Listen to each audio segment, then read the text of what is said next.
The reason that I have such strong support is because they know that not only would I not tolerate anti-Semitism in any form, but also because of the fact that what I want to do is rebuild what I consider to be a historic relationship between the African American community and the Jewish community.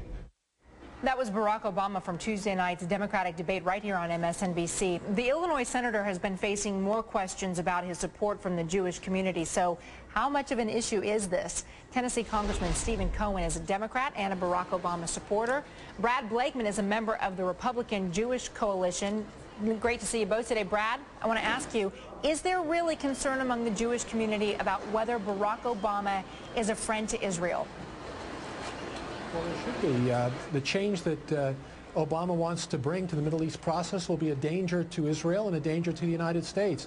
He's made comments during his tenure as a senator and now as a candidate. They're very troubling. He says things like the Palestinians have suffered more than any other in this conflict. That's just not true. He says that Israel must make concessions. Well, they can't. They have to abide by that roadmap, which all parties agreed to. But he was against the fence between Israel and the Palestinian Authority, which are saving lives. A lot of people are against the fence, and even some Israeli Jews are against the fence. Yeah, but I'm talking about cumulatively his efforts and what he said about Israel and the peace process is not helpful. The fact that he's willing to negotiate unconditionally with people like Ahmadinejad of Iran or Hussein of Syria, this is not helpful at all. And even Hillary Clinton recognizes that that is a weakness in his position. Clearly, if you're an American and if you're a Jew, you must be very, very wary of what this guy is saying. Congressman Cohen, do you think it's clear? Well, I'm an American and I'm Jewish as well, and I'm very comfortable with Senator Obama's positions and his support for Israel. He's declared Israel will remain a Jewish state. That's a very strong position and very important to the Israelis. That means that there'll be a two-state solution, and that is the eventual solution, and I think it's what Prime Minister Olmert is also for.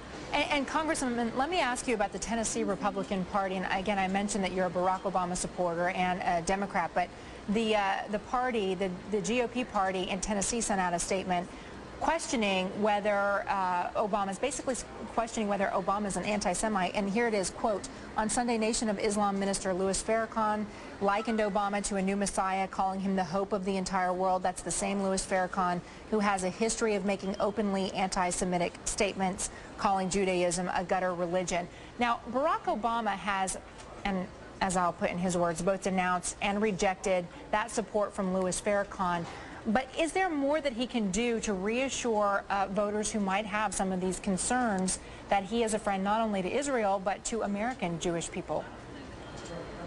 Well, I think he's very much a friend. There are important issues like stem cell research that are important. Hate crimes are important to Jewish people. Children's health care plans are important. Research for AIDS and cancer and diabetes are important, and all of these type of programs which Senator Obama supported in Congress were vetoed by our current president. I think pro-choice positions are very important to Jewish people, separation of church and state. And when Senator Obama spoke at Ebenezer Baptist Church on Dr. King's birthday and spoke about the need for African Americans not to have the virulent stream of anti-Semitism that's sometimes been known in the African American community to continue, to fulfill Dr. King's dream of us being judged by the content of our character, not the color of our skin, and not our religions, I think it was a great step and a great move by Senator Obama, and I think he's a phenomenal individual with a lot of charisma and brilliance that I've only seen in Bill Clinton during my lifetime. I think that he can bring our country together, give us respect on the foreign stage, unlike anything we've known and which we desperately need. Let me ask you, the National Party has asked the Tennessee GOP not to mention Barack Obama's middle name again. That when they sent out the release, they said Barack Hussein Obama. Do you think there are some Republicans who are crossing a line between taking a position on Obama's stances on Middle East issues and just being mean? I do. I think that that is the case, and I think it's wrong because there's so much in Obama's record that is a danger to the Middle East peace process. The fact that Obama was missing when a vote was taken to deem the Iranian Revolutionary Guard, a terrorist group, a group that kills Americans and that crosses the border and goes into sovereign countries and like Lebanon and supports Hezbollah. These are troubling positions by somebody who wants to be the president, and it's not helpful at all. And a cut-and-run strategy in Iraq is not in Israel's best interest. So I think people need to look hard and fast, no matter who you are. Brad, Congressman, thank you both. I appreciate your time. We're committed to bringing you everything you need to know about the candidates, and we misspoke earlier about one piece of information here. We said that if elected, Obama would be the third youngest president. While the researchers are hard at work, he actually would be the fifth youngest when sworn in, behind Teddy Roosevelt, JFK, Bill Clinton, and Ulysses S. Grant. Thank you to some of the smartest viewers in cable television for that.